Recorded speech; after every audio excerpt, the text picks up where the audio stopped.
बातमी आहे संभाजीनगरमधून पाण्याच्या डबक्यात पडून चिमुकल्या बहीण भावाचा मृत्यू झालाय। छत्रपती संभाजीनगरच्या बजाज नगरमधील ही धक्कादायक घटना समोर येते।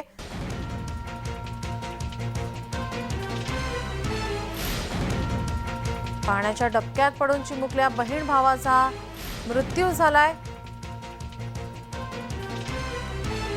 छत्रपती संभाजीनगरच्या या बजाज नगरमधील ही घटना आहे। या घटनेने सर्वत्र हळहळ व्यक्त होते। पाण्याच्या डबक्यात पडून बहीण भावाचा मृत्यू झालाय। खेळताना हे बहीण भाऊ या डबक्यात पडल्याची सध्या प्राथमिक माहिती समोर येते।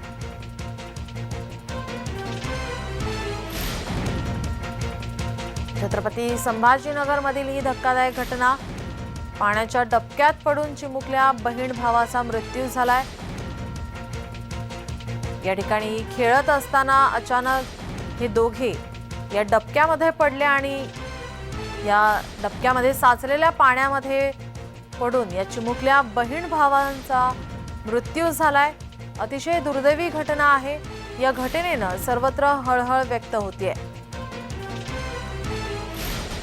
राज्यभरात अनेक ठिकाणी अवकाळी पाऊस झाला। या अवकाळी पावसामुळे या डबक्यामध्ये पाणी साचलं होतं।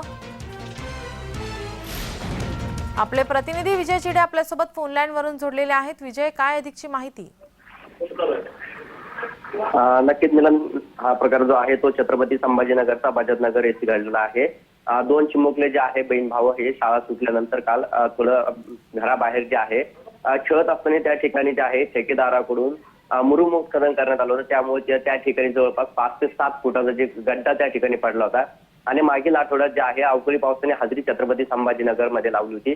त्यामुळे त्या गड्ड्यामध्ये जे आहे ते जवळपास 2 इतकं पाणी होतं आणि त्या पाण्यामध्ये जे चिमुकले पडले त्यामुळे त्या दोन्ही चिमुकल्यांचा दुर्दैवी मृत्यू झाला आहे। मात्र ही माहिती जी आहे त्या ठिकाणी काही पोलीस भरतीचे सराव करणारे विद्यार्थी होते, त्यांच्या लक्षात आली। त्यावेळेस त्यातील एका विद्यार्थ्यांनी त्या गड्ड्यामध्ये उडी घेऊन त्या दोन्ही चिमुकल्याला पाण्याबाहेर काढून त्या चिमुकल्याला तात्काळ छत्रपती संभाजीनगर येथील शासकीय रुग्णालयामध्ये उपचारासाठी दाखल करण्यात आले होते।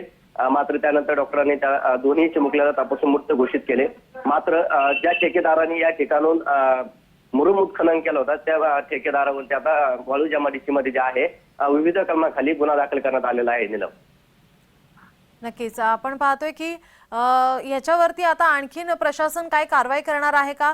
कोणाला यासाठी जबाबदार ठेवण्यात येत आहे? या बाबतीत सध्या जर ठेकेदाराला जबाबदार धरण्यात आलेला आहे, कारण जे मुरुम उत्खनन करण्यात आली त्याची कुठलीही परवानगी ठेकेदाराने घेतलेली नव्हती आणि त्या गड्ड्यावरती कुठेही आजूबाजूला सुरक्षा ठेवण्यात आलेली नव्हती। त्यामुळे ते चिमुकला जो आहे तो त्या गड्ड्यामध्ये पडला आणि त्यामध्ये त्याला वाचवण्यासाठी त्याची बहीण जी होती तीही त्या गड्ड्यामध्ये पडली आणि दोन्ही चिमुकल्यांचा दुर्दैवी यामध्ये मृत्यू झाला आहे। त्यामुळे आता प्रशासन देखील आता ठेकेदारावरतीच लक्ष ठेवून आहे आणि ठेकेदारावरती या प्रकरणी वाळू जमाडीसी मध्ये गुन्हा देखील दाखल करण्यात आलेला आहे मृताच्या नातेवाईकाच्या म्हणण्यानुसार। धन्यवाद विजय, तुम्ही दिलेल्या सविस्तर माहितीसाठी।